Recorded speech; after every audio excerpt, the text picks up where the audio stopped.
అందరికీ నమస్కారం. కేంద్రీయ విద్యాలయ దోన్లో 2025-26 సంవత్సరానికి అడ్మిషన్ ప్రక్రియ స్టార్ట్. 1వ తరగతి నుంచి 5వ తరగతి క్లాస్ 1 నుంచి క్లాస్ 5 వరకు అడ్మిషన్ ప్రక్రియ స్టార్ట్ అయింది. ఈ అడ్మిషన్ ప్రక్రియ భాగంగా అప్లికేషన్స్ 29 ఆగస్టు 25 నుంచి 8 సెప్టెంబర్ 2025 వరకు అప్లికేషన్ ఇవ్వడం జరుగుతుంది. సో అందరూ గమనించండి, అప్లికేషన్ తీసుకురావడానికి మీరు తీసుకోవడానికి ఒక డేట్ ఆఫ్ బర్త్ సర్టిఫికేట్ కానీ, ఒక ఆధార్ కానీ, ఒక గుర్తింపు పత్రం, పిల్లవాడి యొక్క గుర్తింపు పత్రం తీసుకొచ్చినట్లయితే మేము అప్లికేషన్ ఇష్యూ చేయడం జరుగుతుంది. రెండోది, ఈ అప్లికేషన్ ఇష్యూ చేసిన తర్వాత దానికి తగినటువంటి డాక్యుమెంట్స్ అన్నీ కూడా మేము ఏంటేంటి కావాలన్నది మన నోటీస్ బోర్డులో ఇవ్వడం జరిగింది.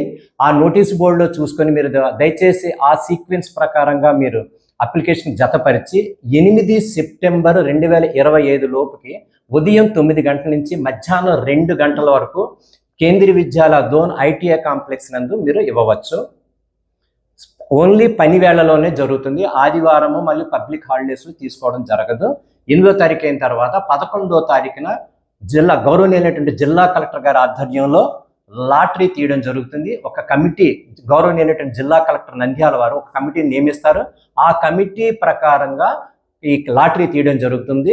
రిజర్వేషన్ ఎస్సీ, ఎస్టీ, ఓబీసీ కేంద్ర ప్రభుత్వ ఉద్యోగులు, కేంద్ర ప్రభుత్వం నిర్ణయించినటువంటి రిజర్వేషన్ ప్రకారం ప్రక్రియ జరుగుతుంది. దీని తర్వాత 15 సెప్టెంబర్ నుంచి 20 సెప్టెంబర్ వరకు అడ్మిషన్ ప్రక్రియ పూర్తి చేయడం జరుగుతుంది.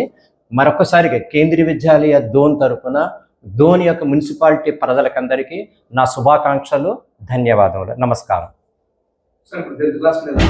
1వ క్లాస్ నుంచి 5వ క్లాస్ వరకు మాత్రమే ఈ అడ్మిషన్స్ ప్రక్రియ ఈ సంవత్సరం ఉంది. వచ్చే సంవత్సరం 26-27లో 6వ తరగతి అప్గ్రేడ్ అవడం జరుగుతుంది.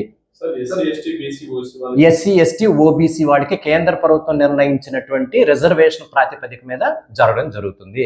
ఎస్సీకి 14%, ఎస్టీకి 6%, ఓబీసీకి 27%. కేంద్ర ప్రాధాన్య క్రమంలో ముందు కేటగిరీ 1 అంటే కేంద్ర ప్రభుత్వ ఉద్యోగులు, డిఫెన్స్ ఉద్యోగుల ప్రాధాన్యం ఉంటుంది. రెండోది భారత ప్రభుత్వ సంఘాలు లైక్ ఎల్ఐసి, బ్యాంక్ వాడికి ప్రాధాన్యము. 3వ ప్రాధాన్యతగా స్టేట్ గవర్నమెంట్ ఉద్యోగస్తులు, ట్రాన్స్ఫరబుల్ ఉద్యోగస్తులకి ఉంటుంది. 4వ ప్రాధాన్యత స్టేట్ గవర్నమెంట్ నాన్ ట్రాన్స్ఫరబుల్ ఉద్యోగస్తులకి. 5 అందరికీ, ఇతరులకు అందరికీ. ఈ ప్రాధాన్య క్రమంలోనే లాటరీ మరియు రిజర్వేషన్ నియమ నిబంధనల ప్రకారంగా జరుగుతుంది.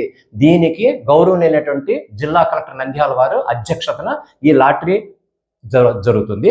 ఆ లాటరీ ప్రక్రియ మీకు 11వ తారీఖు నాడు జరుగుతుంది. ఈ కమిటీ ప్రకారంగా జరుగుతుంది.